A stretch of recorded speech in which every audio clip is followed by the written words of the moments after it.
Okay, next on our list, the 16th gate and the 9th gate. And the 16th gate, again, in the throat center, and you can see as we're moving through all these throat center gates, all these articulating gates, all those voices that come out of the throat. And of course, the 16th gate is the gate of enthusiasm. It is the gate of skills.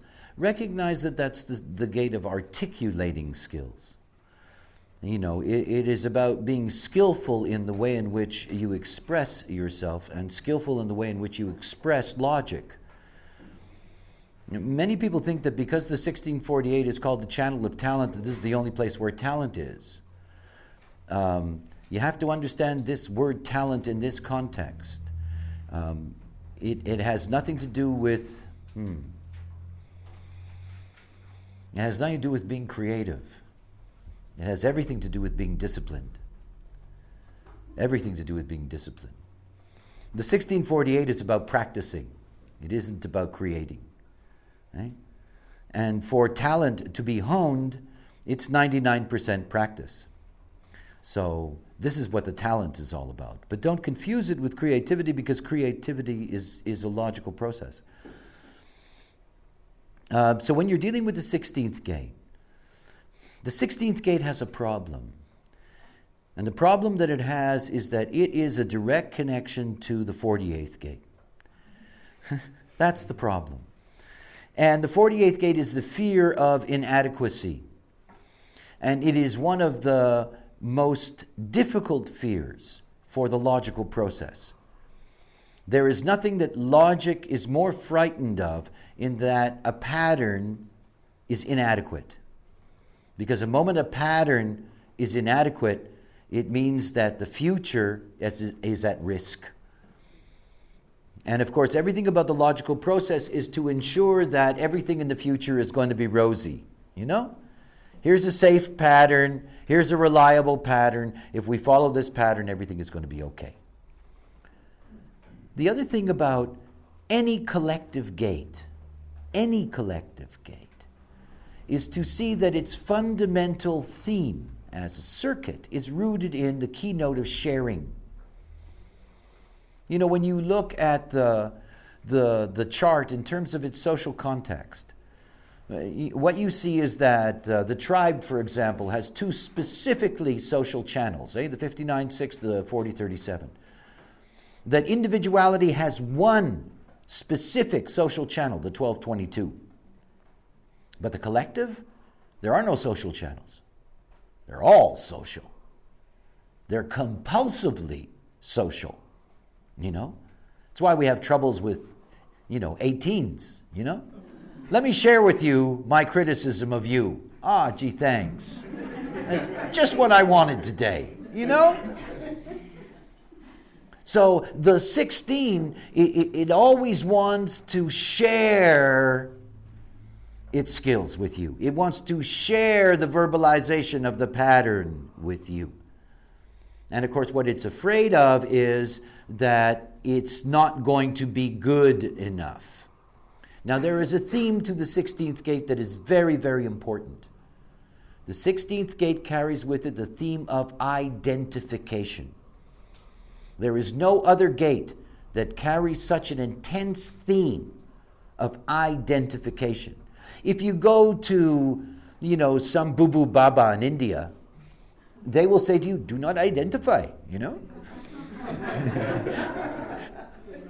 And if you have the 16th gate, you have a big problem, right? Because if you have the 16th gate, you are intended to identify. And the deeper you identify with whatever it is, you have to identify with the pattern. You can see that because if you get to the 16-6, you get to propaganda. How can we get them to identify to a pattern that's a lie? Isn't that nice? Aren't we clever creatures? Anyway, identification. So when you're looking out at the world and you've got 16 eyes, you see whether or not identification is at work out there. Are people identified with their government, their environment, social causes, are they identified in their relationships, all these identification things. This is what the 16 is looking at. And you see, what it's trying to see is, where is the inadequacy? You know? Where has the identification failed? Or where is there over-identification, the cult of personality? You know? Everybody dresses like Mao. You know? So the 16 has an unusual way of looking out at the world.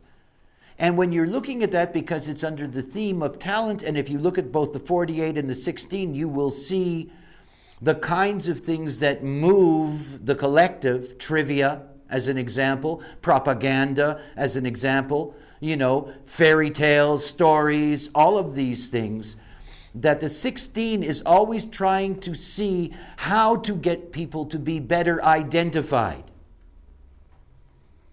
They can end up being superb propagandists. Yeah? But there's something else. You know, I have always sent my children to music classes. Yeah? Always. Eh? I mean, that's my conditioning. Everybody in my family learned how to play instruments. We all learned how to make music. And music's a wonderful thing, and I love it. So I send my kids to music classes.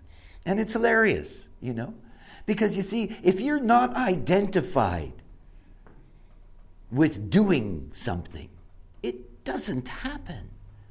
If you don't see yourself as a musician on stage, it's something in my eye, you don't see yourself as a musician on stage. You know, if you can't identify with the life and the whole process, it's not going to happen. You're never going to practice. You don't practice unless you're identified. You have to identify with it. You have to be totally in it. In it. And so I watch, and, you know, you get to see. You know, they'll go to the class. I pay for the class. They come home. They all have keyboards and whatever. I never hear them practice. And I don't tell them to practice because they're generators. You know, I don't do that. You know, I asked them if they wanted the music lessons. They went, you know. If I ask them, do you want to practice? They go, you know. So what am I going to do? Nothing, you know. If you don't have the identification, you can't do anything. So the 16 looks out in the world, and this is why it's enthusiasm. It's collective. It can be very beautiful. I mean, if you look at some of the lines of the 16, you can see that here is the real ability to be able to enthuse others. You know, help them be identified. You know what is the greatest identifier? You know, the first time you take little Johnny or Jane, you know, and they get to give their first recital, you know, and they're 6 or 7 years old, and they do one of these little tiny things. And identification. Identification leads to practice. You know. The dilemma is always when identification lacks talent. I mean, creativity. That's another story, you know. I mean, I would rather have kids that don't practice than a kid that practices all the time and never gets better, right? That's horrifying. I mean, that's really scary, right? Anyway, so the 16 looks out in the world, and that's the way it sees it. On the other side, you have the 9. And of course, we're in a format energy. And this is one of those wonderful gates, the taming power of the small. I love that. But there's only 2 gates that tame. And, you know, tame is when you take a wild thing and you domesticate it. Right? So it is a theme of manipulation and conditioning. So the taming power of the small is the conditioning capacity and manipulating capacity of little things. You also have the taming power of the great. We're getting there, 26th gate. Right? And the taming power of the great is the manipulation of the truth. That's another story. We'll get there. How do you tame the truth? Yes, sweet. Okay, so we go back to the 9. Chinese proverb, you know, the journey of 1,000 miles begins with the first step. This is the 9th gate. This is what taming power of the small is all about. That is, The fact is that if you have the focus to be able to deal with detail, you will ultimately get the larger reward. However, it's a boring process. You know, this is the whole thing. This is the whole thing about talent. Remember, this is the format energy.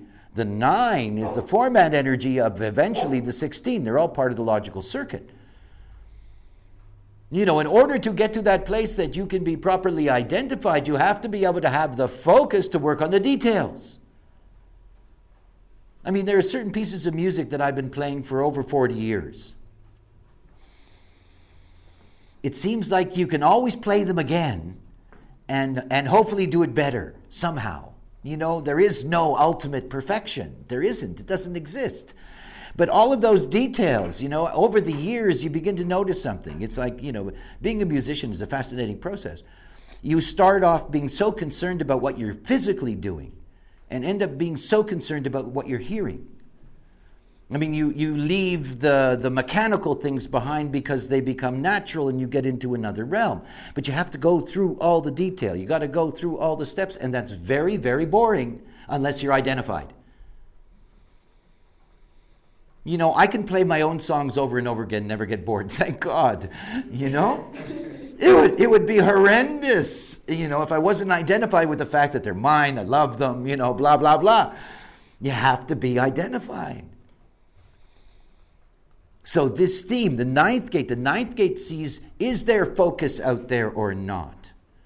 Is there the attention span or not? If you don't have the attention span, forget it. If you don't have the ability to focus on the details, you can never express great talent. You can't. I mean, everything about the logical process is the understanding that mechanical repetition leads to perfection. The only thing is that the perfection is not something you ever actually get to. You just get better. Hopefully. Nonetheless. And the thing that kills talent is the lack of identification. You see this in, you know, there are people that will, you know, go through very talented phases in their lives and suddenly it all falls apart. You know, they stop being able to, you know, they stop being receptors for the creative process. It doesn't seem to work anymore. So it's a loss of identification. They didn't lose their talent. You know, they just stopped being identified with it. And the moment you stop being identified with it, you stop practicing. And the moment you stop practicing, it's gone. It's so amazing. It's gone. So this 9 and the 16, they're talking about something very, very fundamental for all of us, and it's not about music. You know, the collective represents, the logical collective represents the only thing that we can truly rely on for certain. There is nothing more important to a human being than the fact that we have logic. It's what makes human design something that is so powerful, is that it is logical. You can look into it, you can test it, you can check it, you can go through the steps, you can see the patterns. And you see this focus on the detail, this focus on the patterns, this is also leads to an identification with correct being. To be identified with who you are rather than being identified with who you are not. You know, being identified with what is fixed in you, because that's what's worthy of your identification. Most human beings identify with what they're not. Because they're caught in that whole attraction business. But if you know the details, you can cut through all that. Because the details will show you over and over and over again what is really there. So you look out through the 9 and you look out into the world and you see that there is this capacity in humanity to be focused. But you also see that if you don't look after the little things, it all falls apart. This wonderful line, the 9-3. Oh, I love this line. The straw that breaks the camel's back. You know, the overlooked minor element that predetermines failure. I mean, you can't get a stronger line. But it's not so much about what that affliction means to an individual. I mean, my eldest son has this line, and it simply means that he always forgets what he's supposed to do. It's very convenient to have the 9-3. But this straw, that breaks the camel's back, this little tiny, tiny thing, and it happens all the time. If you don't have all the details, you don't see the truth. You can't. And the truth is relative, obviously. But whatever the relative truth of the pattern is, you need to have all the details. You need to have all the basic information. It's like me when I look at the schooling of children. There's something missing. Nobody teaches them how to live in the world. Nobody teaches our children how to live in the world. Nobody says to our children, finding out about who you are is more important than learning how to count. Nobody does that. I mean, after all, it seems to me that, along with the ABCs, that it would be really nice, to teach children who they are, give them a chance to operate correctly. It's basic, fundamental education. It's a detail, minor detail, that leads to this enormous destructive force that is the way human beings are conditioned, in the way in which they grow up, and the way in which they go into the world. And then hopefully, if you're lucky, 30, 40, 50 years later, something hits them in the head and they decide that they're going to finally be themselves. I mean, what a long trip. And part of identification is that if you really have the details, if you can really see what the details are, you can see what is worthy of identification. And remember, this is a collective sharing process. It's not for yourself. It is for all of humanity, because this is the way the collective works. Let me tell you what you all need to be identified with. And then through that general enthusiasm, in fact, you can really change human beings. So this collective polarity, you're also looking out with collective eyes. You're looking to see where the sharing is out there. You're learning to see the whole collective from that perspective of identification and focus.